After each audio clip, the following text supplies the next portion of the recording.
Okay, so again, I'm not going to go over the Egyptian pyramids, but briefly I want to mention that the Egyptian pyramids have no hieroglyphics inside of them when they went inside of it after this discovery, where we know the Egyptian culture or the ancient Egyptians were known for hieroglyphics. But how can such a statue or great feat or structure like the pyramids in Giza, how could they be credited to the Egyptians where the one thing they're known for isn't exhibited in the Egyptian pyramids?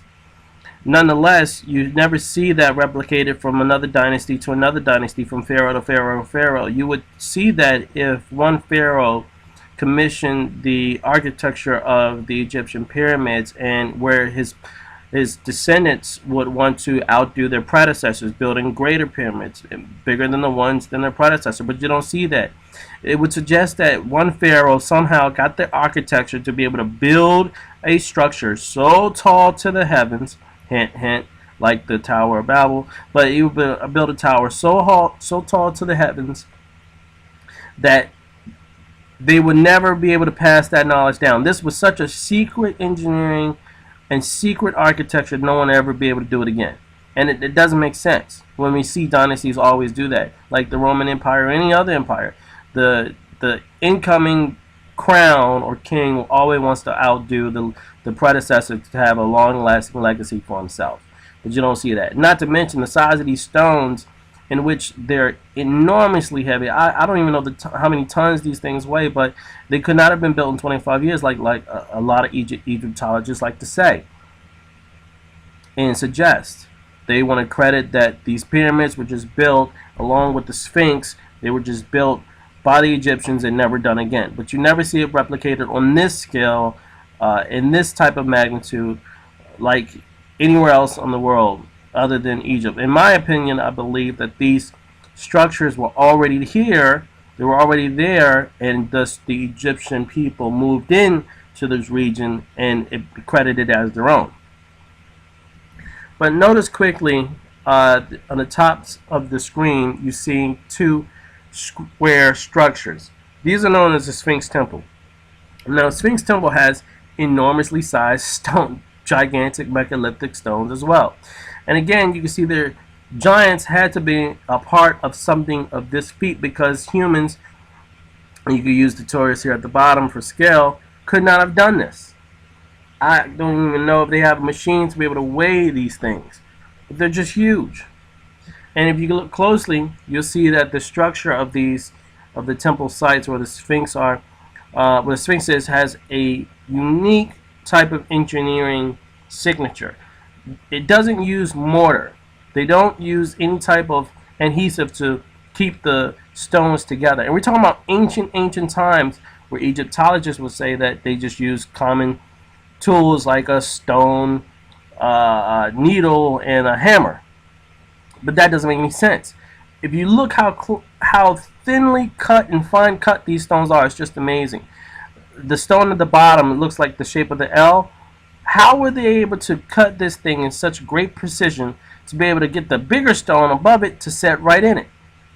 I mean, these things are so closely put together and so finely cut, you cannot put a razor inside of them. That's how tight they are.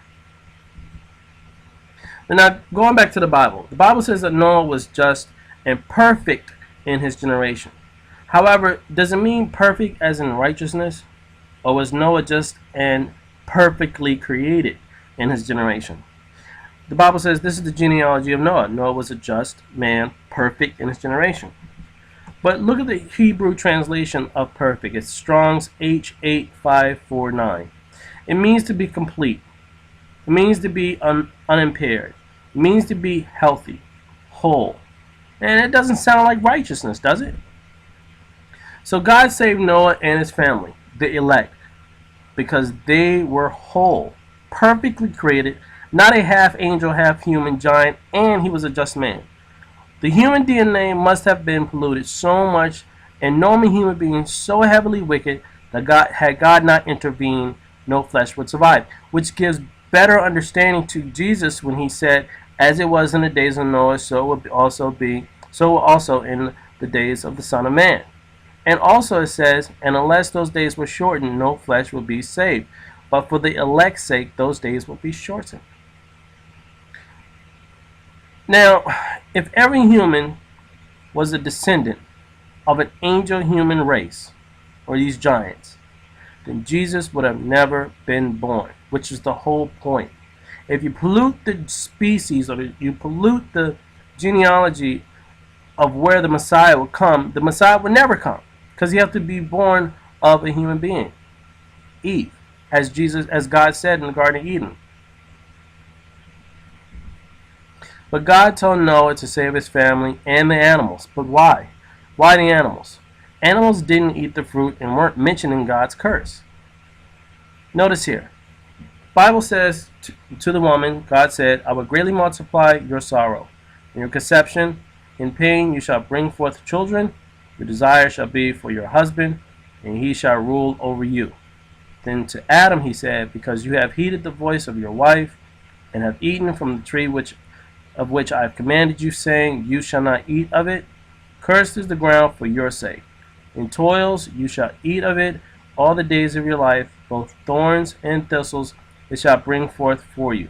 And you shall eat the herbs of the field, in the sweat of your face you shall eat bread till you return to the ground, for out of it you were taken, for dust you are, and to dust you shall return. But again, animals don't sin. So why did God feel sorry for them? So much that he felt the need to save them. Save them from what? The Bible says, and the Lord was sorry that he had made man on the earth, and he was grieved in his heart. So the Lord said, I will destroy man whom I have created on the face of the earth, both man and beast, creeping things and birds of the air. For I'm sorry that I have made them.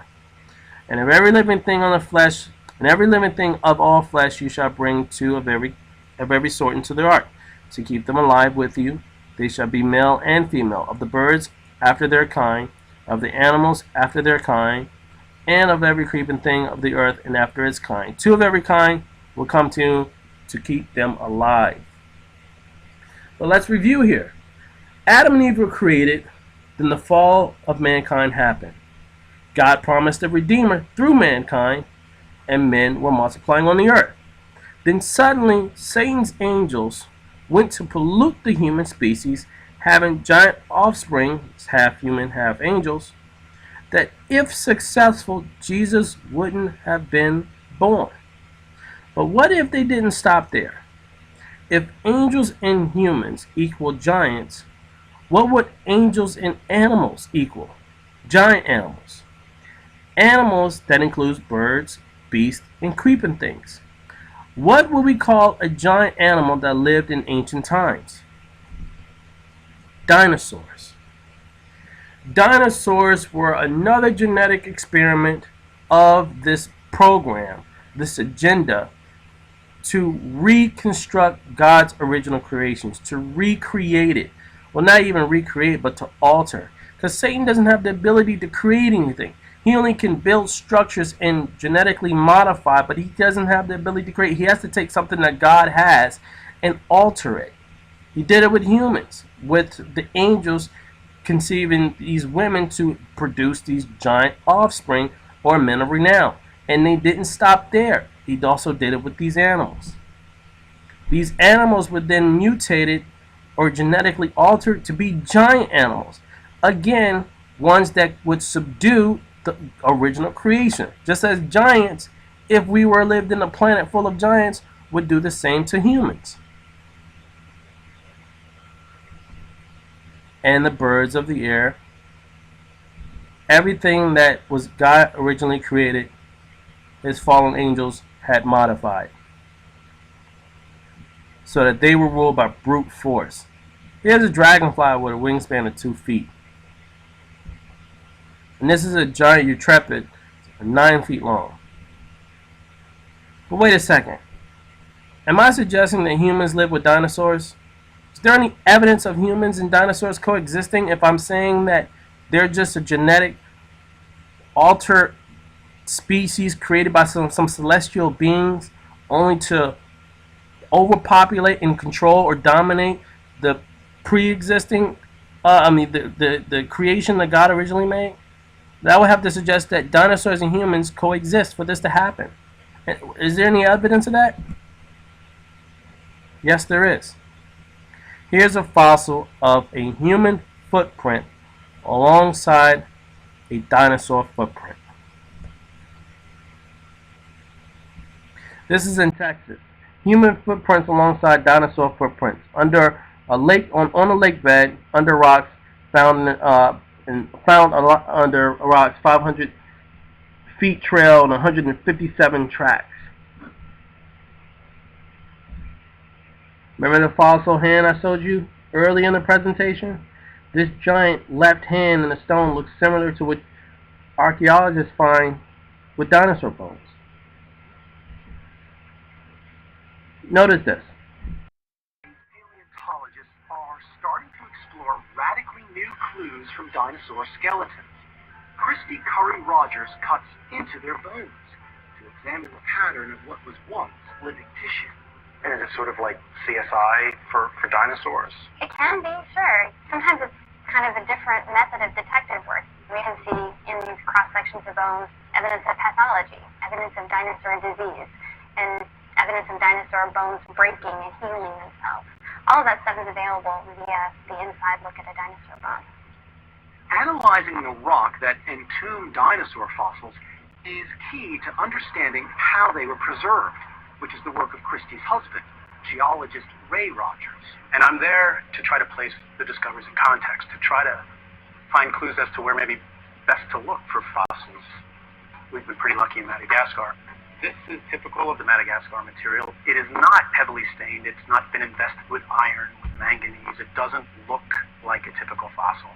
If you didn't know, you might think you're picking up a cow bone today, a bleached cow bone.